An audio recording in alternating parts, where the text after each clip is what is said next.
So I just did a Clarion review, and it occurred to me that I should probably do a standalone video on a concept or really a theory that I've been starting to develop over the last couple of years. And it was really my experience with, particularly with cane juice rum, that led me to this theory.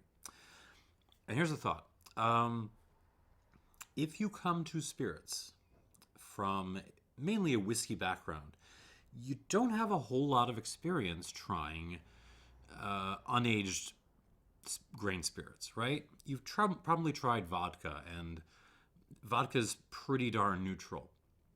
So even if you kind of know in your brain that whiskey is not just something where you take basically vodka and throw it into the barrel for a while, you do get you tend to take on the assumption that when you age a grain spirit or any kind of spirit, it sort of immediately takes on greater complexity. So always makes things better. Wood always makes things better.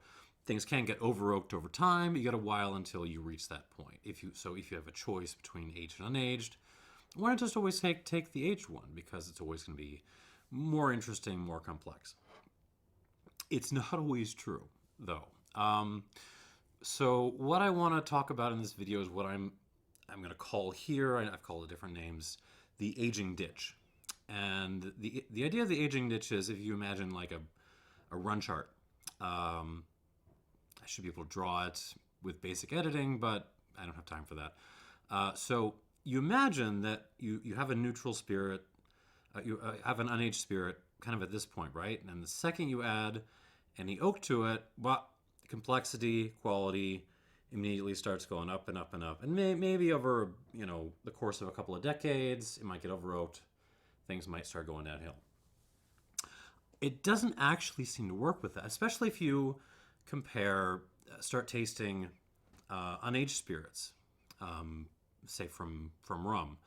You realize it doesn't really work that way, because a lot of the aged clarins, particularly the ones with only maybe a year or two on them, just are not as complex or as good as the unaged version. So what if it is, now if you gave this more time, maybe it could develop that complexity in barrel, but not immediately, not right away.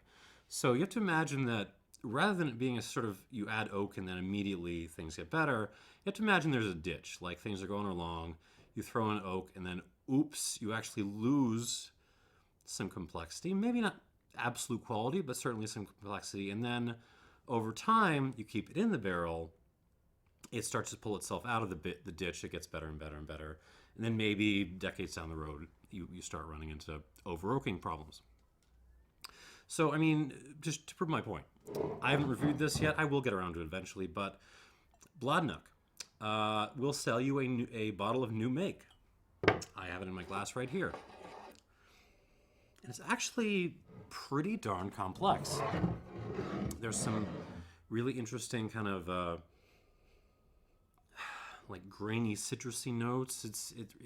Parts of this are reminiscent of Baijiu, actually, like decent Baijiu.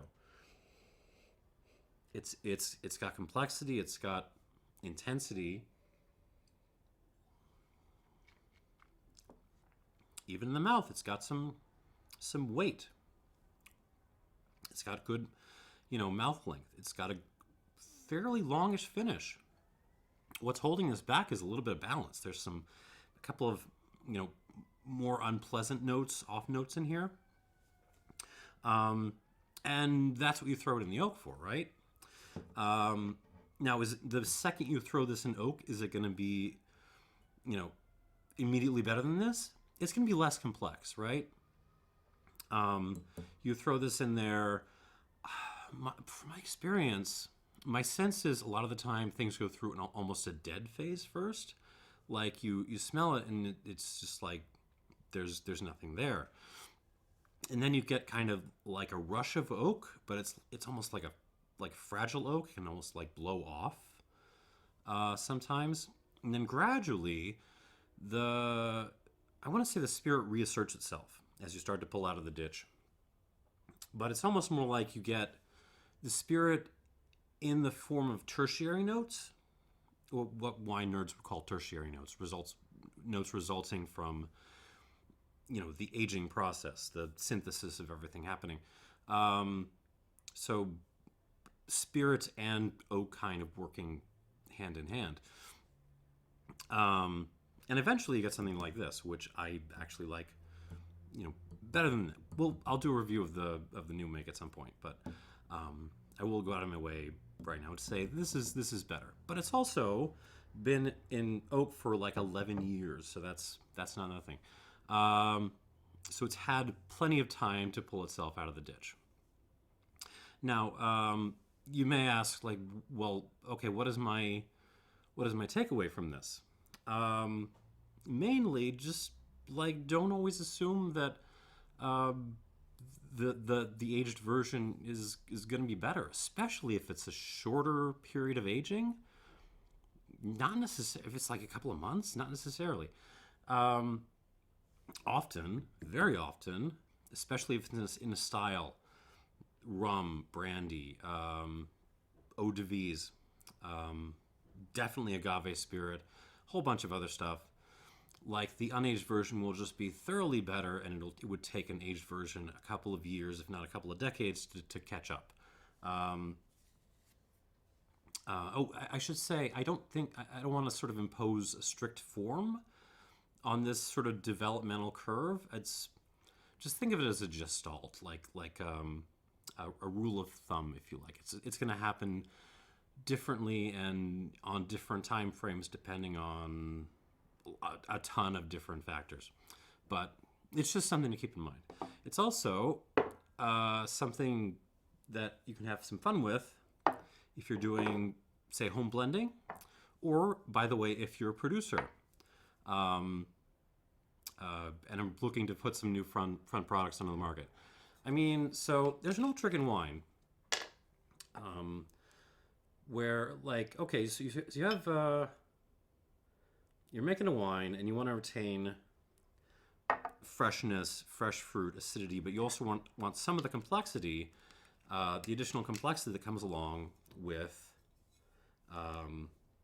oak aging and,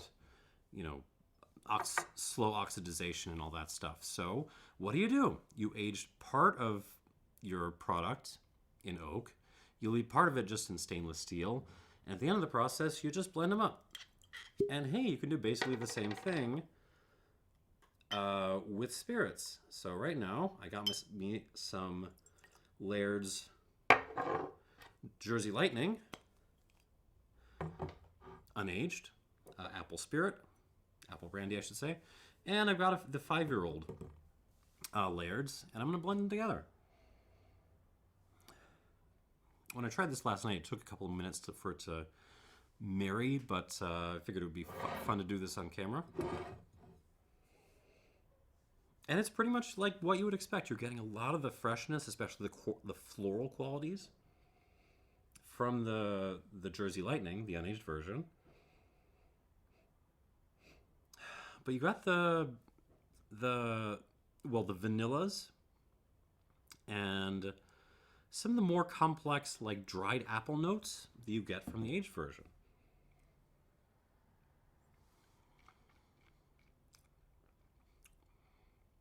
And yeah, it just works really, really well. I honestly wish more spirit producers would do stuff like this. So yeah, there you go. That's about all I have to say about this. Keep the aging ditch in mind, especially when you begin to explore the world outside of whiskey. Yeah, thanks for watching. I hope this is food for and I'm sure there's people who actually have a scientific background who can probably tell me exactly what is going on in those first few months or years of barrel aging that lead to what I'm talking about. But I will leave it to them to say more. Thanks for watching, and cheers.